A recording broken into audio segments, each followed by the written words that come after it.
Hello everyone, welcome back to my channel. അപ്പോൾ നിങ്ങളുടെ എല്ലാവരുടെയും ഇംഗ്ലീഷിൻ്റെ എക്സാം കഴിഞ്ഞു, എല്ലാവരും നന്നായി എഴുതിയെന്ന് വിചാരിക്കുന്നു. ആൻഡ് നിങ്ങളുടെ നെക്സ്റ്റ് എക്സാം എന്ന് പറയുന്നത് സെക്കൻഡ് ലാംഗ്വേജ് ആണ്. സോ എൻ്റെ സെക്കൻഡ് ലാംഗ്വേജ് ഹിന്ദിയാണ്. സോ ഹിന്ദിയെ പറ്റിയിട്ടുള്ള ടിപ്സാണ് ഇന്ന് അവിടെ പറയുന്നത്. ഓക്കെ, അപ്പോൾ ഹിന്ദിയിലാകെ ടോട്ടൽ 13 ചാപ്റ്റേഴ്സ് ആണുള്ളത്. ആൻഡ് ഇംഗ്ലീഷ് പറഞ്ഞ പോലെ തന്നെ ഹിന്ദി നിങ്ങൾ ടെക്സ്റ്റ് നല്ലപോലെ വായിക്കണം. ആൻഡ് ചില ആൾക്കാർക്കൊക്കെ എന്താണ് ഹിന്ദി ഓൺ വേർഡ്സിൽ സെൻറ്റൻസ് ഉണ്ടാക്കാൻ അറിയാത്തവരുണ്ട്. അങ്ങനെയുള്ളവരൊക്കെ എന്ത് ചെയ്യണം, ടെക്സ്റ്റ് നല്ലപോലെ വായിച്ചാലേ പറ്റുള്ളൂ. ഇനിയിപ്പം ഹിന്ദി ഏകദേശം അറിയാം എന്നുള്ളവരൊക്കെ ആ ചാപ്റ്റേഴ്സിൻ്റെ സമ്മറിയൊക്കെ നോക്കി പോയാൽ മതി. പക്ഷേ ഓൺ വേർഡ്സിൽ ഹിന്ദി സെൻറ്റൻസ് ക്രിയേറ്റ് ചെയ്യാൻ അറിയാത്തവരും അങ്ങനെയുള്ളവരൊക്കെ ചാപ്റ്റേഴ്സ് നന്നായിട്ട് വായിക്കുകയും വേണം. എല്ലാ ചാപ്റ്ററിൻ്റെയും ഒരു സമ്മറി അറിഞ്ഞിരിക്കുകയും വേണം. ആൻഡ് സ്വന്തമായിട്ട് ഓൺ വേർഡ്സിൽ ക്രിയേറ്റ് ചെയ്യാൻ അറിയാത്തവർ എന്ത് ചെയ്യണം, നോട്ടും ബൈ ഹാർട്ട്, അതായത് ഇമ്പോർട്ടൻ്റ് ആയിട്ടുള്ളതൊക്കെ ബൈ ഹാർട്ട് ചെയ്തിട്ട് പോകുന്നതാണ് നല്ലത്. ആൻഡ് എനിക്കെന്ന് പറയുമ്പം ഹിന്ദിയിൽ ഇനി ഭയങ്കരമായിട്ടുള്ള ഒരുപാട് നല്ല നല്ല സെൻറ്റൻസസ് ഒന്നും ഉണ്ടാക്കിയെടുക്കാൻ എനിക്ക് അറിയില്ലായിരുന്നു. പക്ഷേ പയ്യെ എന്താണ് ടെക്സ്റ്റ് വായിച്ചും നോട്ട് കാണാതെ പഠിച്ചും അങ്ങനെ ഇങ്ങനെയൊക്കെ തട്ടിക്കൂട്ടി ഒരുവിധം എഴുതാൻ എനിക്ക് കഴിഞ്ഞ വർഷം നല്ലപോലെ പറ്റി. ആൻഡ് ഈ വർഷം നല്ലപോലെ എഴുതാൻ പറ്റുന്നുണ്ട്. ആൻഡ് അപ്പോൾ നിങ്ങൾ ചെയ്യേണ്ടതെന്ന് വെച്ചാൽ ടെക്സ്റ്റ് നല്ലപോലെ വായിക്കുക, നോട്ട് കാണാതെ പഠിക്കുക. ഞാൻ നോട്ട് ഇമ്പോർട്ടൻ്റ് ആയിട്ടുള്ള നോട്ട്സ് കാണാതെ പഠിക്കുക എന്ന് വെച്ചാൽ നമുക്ക് എല്ലാം കാണാതെ പഠിക്കാൻ പറ്റില്ല. പക്ഷേ ഇമ്പോർട്ടൻ്റ് ആയിട്ടുള്ള നോട്ട്, ഇപ്പം നോട്ട് ഇമ്പോർട്ടൻ്റ് ആയിട്ട് ഏതൊക്കെയാണെന്ന് അറിയില്ല എങ്കിൽ എല്ലാ ചാപ്റ്ററിൻ്റെ സമ്മറി എങ്കിലും കാണാതെ പഠിക്കുക. ഓക്കെ, ആൻഡ് പോയംസിൻ്റെ എല്ലാത്തിൻ്റെയും ആശയം കാണാതെ പഠിക്കണം. ഓക്കെ, നിങ്ങൾക്ക് അറിഞ്ഞുകൂടാ, സെൻറ്റൻസ് ഉണ്ടാക്കി അറിഞ്ഞുകൂടാ എങ്കിൽ പോയത്തിൻ്റെ എല്ലാത്തിൻ്റെയും എന്ത് ചെയ്യണം, ആസ്വാദന ടിപ്പണി കാണാതെ പഠിക്കുക. ആൻഡ് നിങ്ങൾക്ക് ടോട്ടൽ എത്ര പോയമുണ്ട്? 4 പോയമുണ്ട് ഐ ഗസ്. 4 പോയം ഒരു 5 പോയമാണെന്ന് തോന്നുന്നു. ആൻഡ് ഇതിൽ ഏറ്റവും ഇമ്പോർട്ടൻ്റ് ആയിട്ട് ഒരുപാട് തവണ ചോദിച്ചിട്ടുള്ളത് മധുഋതുവും പത്തർക്കി ബെഞ്ചുമാണ്. പത്തർക്കി ബെഞ്ചിൽ നിന്ന് എന്താണ് പോയത്തിൻ്റെ ആസ്വാദന ടിപ്പണി അല്ലാതെ 2 മാർക്ക് ക്വസ്റ്റ്യനൊക്കെ വരാം.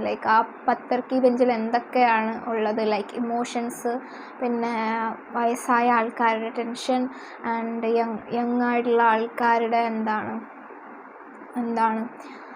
പ്രേമ നൈരാശ്യം, അങ്ങനത്തെ സംഭവങ്ങളൊക്കെ ഉണ്ടല്ലോ. അപ്പോൾ അതൊക്കെ നിങ്ങൾക്ക് 2 മാർക്കിനൊക്കെ ചോദിക്കാം. അതുകൊണ്ട് തന്നെ അതൊക്കെ നല്ലപോലെ പഠിച്ചിട്ട് പോവുക. ആൻഡ് എല്ലാ കവിതയുടെയും ആശയം പഠിക്കുക. ഓക്കെ, എല്ലാ കവിതയുടെയും ആശയം പഠിക്കാൻ 8 മാർക്കിന് ഉറപ്പായിട്ടും വരും എന്നുള്ളതാണ് നിങ്ങളുടെ ആ റൈറ്റ് ടു ഇൻഫർമേഷൻ ലെറ്റർ. അത് ഉറപ്പായിട്ടും പഠിച്ചിട്ട് പോയ റൈറ്റ് ടു ഇൻഫർമേഷൻ ലെറ്ററിൻ്റെ ഫോർമാറ്റ് ഉറപ്പായിട്ടും പഠിക്കുക. ഉറപ്പായിട്ടും 8 മാർക്കിന് അത് ഉണ്ടായിരിക്കും.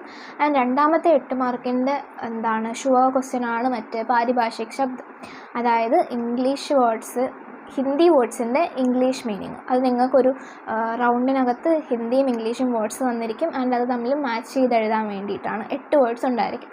അത് 8 മാർക്കിന് വരും. അപ്പോൾ 8 മാർക്കിൻ്റെ 2 ഷുവർ ക്വസ്റ്റ്യൻ വരുമെന്ന് നമുക്ക് ഉറപ്പുള്ള ക്വസ്റ്റ്യൻ. ഇതുവരെയും അങ്ങനെയാണ് ചോദിച്ചുകൊണ്ടിരുന്നത്. അപ്പം വരുമെന്ന് നമുക്ക് നല്ല ഉറപ്പുള്ള 8 മാർക്കിൻ്റെ സെക്ഷനിൽ നിന്നുള്ള 2 ക്വസ്റ്റ്യനാണ് ഇത് രണ്ടും. അപ്പം തന്നെ നമുക്ക് 16 മാർക്ക് കിട്ടും. ബാക്കിയൊക്കെ എളുപ്പമാണ്. നിങ്ങൾ ഈ കവിതയും ഈ കഥയും ഒക്കെ എന്ത് ചെയ്യുക, പഠിച്ചിട്ട് പോകുക. ആൻഡ് പിന്നെ ഇമ്പോർട്ടൻ്റ് ആയിട്ട് ഭയങ്കര ഷുവറായിട്ടുള്ളതാണ് ഫിലിമി സമീക്ഷ. അതായത് നിങ്ങൾ ഏതെങ്കിലും ഒരു ഫിലിമിൻ്റെ ഏതെങ്കിലും ഒരു ഫിലിമിൻ്റെ ടോട്ടലായിട്ടുള്ളൊരു ആസ്വാദനം പോലത്തെ ഒരു നമ്മൾ തന്നെ ഇപ്പം എനിക്കൊരു റിവ്യൂ പോലത്തെ, ഇപ്പം ഏതെങ്കിലും നമുക്കിഷ്ടമുള്ള ഏതെങ്കിലും ഒരു സിനിമയുടെ ഒരു ഫുൾ കഥ, എന്തൊക്കെയാണ് ആ സിനിമയിൽ നടക്കുന്നത്, ആ സിനിമയ്ക്കകത്തുള്ള ആക്ടേഴ്സ് ആരൊക്കെയാണ്, മ്യൂസിക് ഡയറക്ഷൻ, അങ്ങനെയുള്ള അതൊക്കെ എന്ത് ചെയ്യുക, ഒരു ഫിലിമി സമീക്ഷ ഹിന്ദി ഫിലിമി സമീക്ഷ നമ്മൾ ഗൂഗിളിൽ അടിച്ച് നോക്കിയാൽ നമുക്ക് കിട്ടും.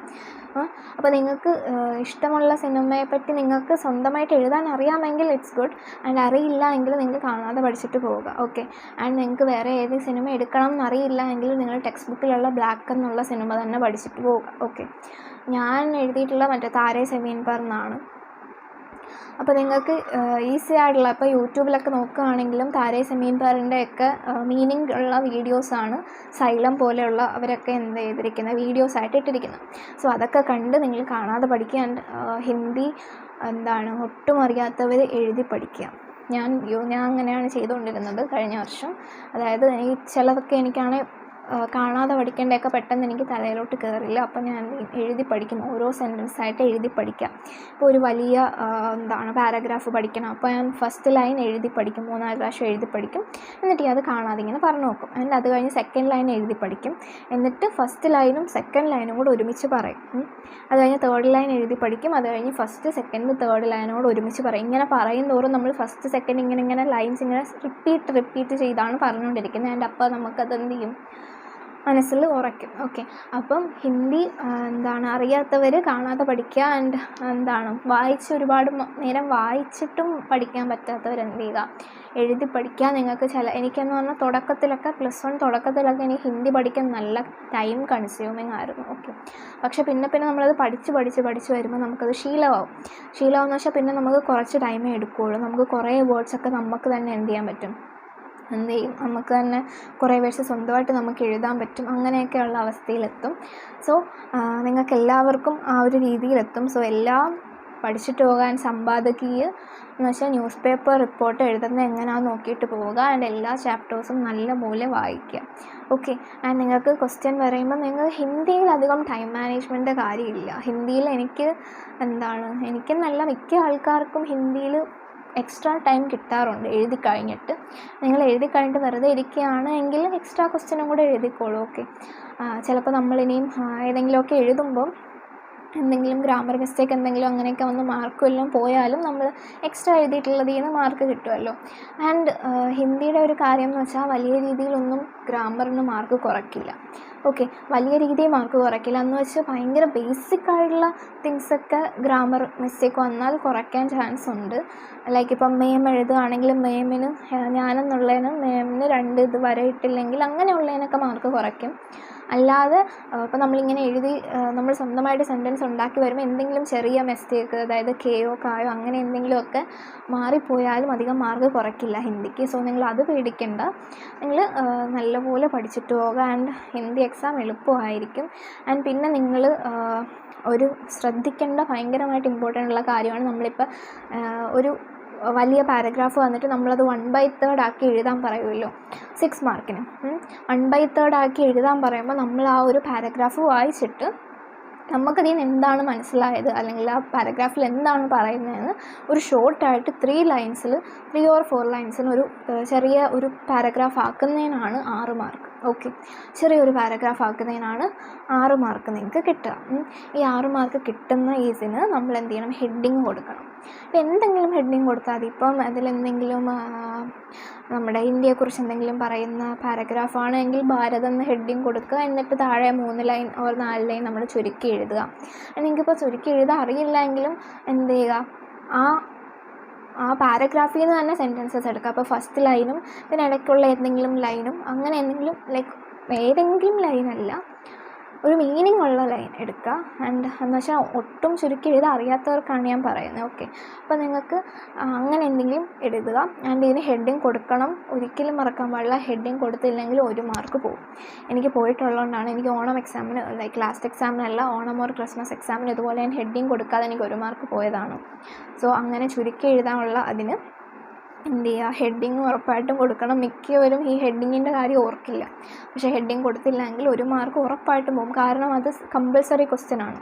ആ ഷോർട്ടാക്കി എഴുതുന്നത് കമ്പൽസറി ക്വസ്റ്റ്യൻ ആണ്. അതുകൊണ്ട് തന്നെ 1 മാർക്ക് പോയാൽ പോയതാണ്. ആൻഡ് എല്ലാ ചാപ്റ്റേഴ്സും എഴുതിയതാരാണ്, ആൻഡ് ഓരോ ചാപ്റ്റേഴ്സും കിസ് വിത്ത് ആക്ക രചന. ഓക്കെ, ഏത് ടൈപ്പ് ഓഫ് ഇതാണ്, കവിതയാണോ കഥയാണോ യാത്രാ വിവരണമാണോ, അതൊക്കെ ചോദിക്കാം. വൺ വേർഡായിട്ട് അത് ചോദിക്കാം. ലൈക്ക് ഇപ്പം മാതൃഭൂമിയല്ല മാതൃഭൂമി +2-ലുള്ളതാണ്. മാതൃതു ആരെഴുതി, കിസ്കാ രചന ഹെ എന്നൊക്കെ ചോദിക്കാം 1 മാർക്കിന്. ചിലപ്പോൾ നിങ്ങൾക്ക് ഓപ്ഷൻ കാണില്ല, ചിലപ്പോൾ നിങ്ങൾക്ക് ഓപ്ഷൻ കാണും. അപ്പോൾ നിങ്ങൾക്ക് അതൊക്കെ അറിഞ്ഞിരിക്കണം. എല്ലാ ചാപ്റ്റേഴ്സും എഴുതിയത് ആരൊക്കെയാണ്, കിസ് വിത്ത് ആക്ക രചന, ഇത് ഇത്രയും അറിഞ്ഞിരിക്കണം. സോ അത്രയേ ഉള്ളൂ ഹിന്ദി എക്സാം. ആരും ടെൻഷൻ അടിക്കേണ്ട കാര്യമില്ല. നിങ്ങൾക്ക് പഠിക്കാൻ ഒരുപാട് സമയം എടുക്കുന്നുവെങ്കിൽ ഇന്നോടെ പഠിക്കുക. അല്ലെങ്കിൽ നിങ്ങൾക്ക് ഒരു ദിവസമൊക്കെ മതിയെന്നുണ്ടെങ്കിൽ തലേദിവസം പഠിച്ച് തുടങ്ങിയാലും മതി. ആൻഡ് തലേദിവസം പഠിച്ച് തീരാവുന്നേ ഉള്ളൂ ഹിന്ദി. ഓക്കെ, ആൻഡ് എന്നിട്ട് നിങ്ങൾക്ക് ഇന്നത്തെ ദിവസം നിങ്ങൾക്ക് കെമിസ്ട്രിക്ക് 1 ദിവസമേ ഉള്ളൂ ഗ്യാപ്പ്. ആ കെമിസ്ട്രി പഠിക്കാൻ വേണ്ടി യൂസ് ചെയ്യാം. സോ അത്രയേ ഉള്ളൂ. ഈ വീഡിയോ നിങ്ങൾക്ക് യൂസ്ഫുൾ ആവുമെന്ന് വിചാരിക്കുന്നു. യൂസ്ഫുൾ ആയ ചാനൽ ലൈക്ക് ചെയ്യുക, ഷെയർ ചെയ്യുക, ഉറപ്പായിട്ടും സബ്സ്ക്രൈബ് ചെയ്യുക. And all the best.